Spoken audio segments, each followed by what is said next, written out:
दिल्ली की राजनीति में इस वक्त सीएम हाउस विवादों का सेंटर पॉइंट बन गया है। सीएम आतिशी आरोप लगा रही हैं कि 3 महीने के भीतर दूसरी बार सरकारी आवास से उनका सामान निकाल कर फेंक दिया गया। इस मुद्दे पर आम आदमी पार्टी इसलिए भी मुखर है क्योंकि कैग की रिपोर्ट आने के बाद से बीजेपी सीएम हाउस को लेकर बेहद एग्रेसिव है। यही वजह है कि जवाब देने के लिए सीएम आतिशी से लेकर सांसद संजय सिंह बीजेपी को सीधे सीधे टारगेट कर रहे हैं और अब ये मामला सीएम हाउस तक नहीं बल्कि पीएम हाउस तक पहुंच गया है।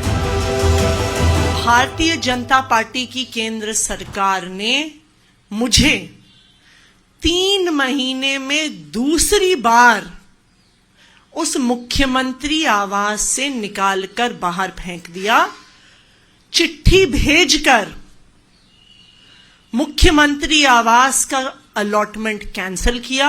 कि एक तरफ दिल्ली के मुख्यमंत्री का आवास है जिसके बारे में दुष्प्रचार और झूठा प्रचार भारतीय जनता पार्टी कर रही है, और इसी दिल्ली में देश के राजा नरेंद्र मोदी का राजमहल है, 2700 करोड़ का राजमहल।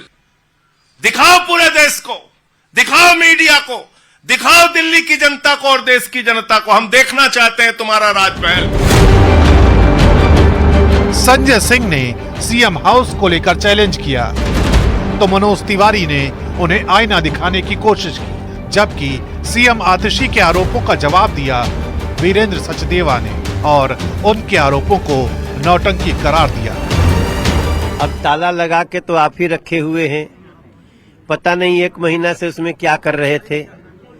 आपको तो कायदे से जिस दिन पहला सवाल उठा था शीश महल पे, उसी दिन आपको ले जाकर के दिखा देना चाहिए था। उस दिन क्या छुपाने में लगे थे संजय सिंह जी? अब जब उस शीश महल का बंगला सीबीआई की जांच के घेरे में है, ईडी की जांच के घेरे में है, अब सीएजी की भी जांच उसमें चल रही है और इन मुख्यमंत्री को कहा गया कि आप इस बंगले में रह लीजिए लेकिन इस जांच में आपको सहयोग करना पड़ेगा क्योंकि जांच अधिकारी तो जांच करने आएंगे। उसके लिए ये तैयार नहीं होती हैं, जांच से भागना चाहती हैं। वो आम आदमी पार्टी के सभी नेताओं की आदत है कि जांच से भागना है। तो अब जब जांच भी हो रही है, उसके घोटाले भी खुल रहे हैं, अब किस तरह से अनऑथराइज कंस्ट्रक्शन हुई है वो भी सामने आ ही रहा है। तो आज जब चुनावों की घोषणा हो गई, आचार संहिता लग गई और इसके बाद कुछ होना नहीं है, तो अब आतिशी मारलेना को शीश महल याद आ रहा है।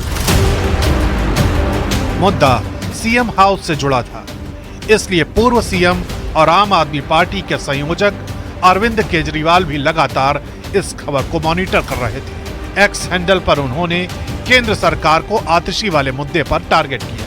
3 महीने के भीतर बीजेपी ने मुख्यमंत्री आतिशी जी को फिर से मुख्यमंत्री आवास से निकाल दिया।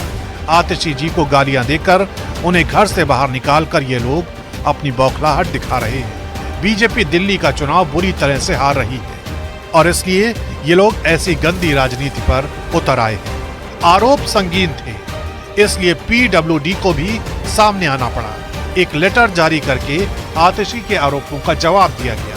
पीडब्ल्यूडी की तरफ से कहा गया, आतिशी कभी मुख्यमंत्री निवास में रहने आए ही नहीं। आतिशी से कई बार 6 फ्लैग स्टाफ रोड का पोजीशन लेने को कहा गया लेकिन वो नहीं मानी।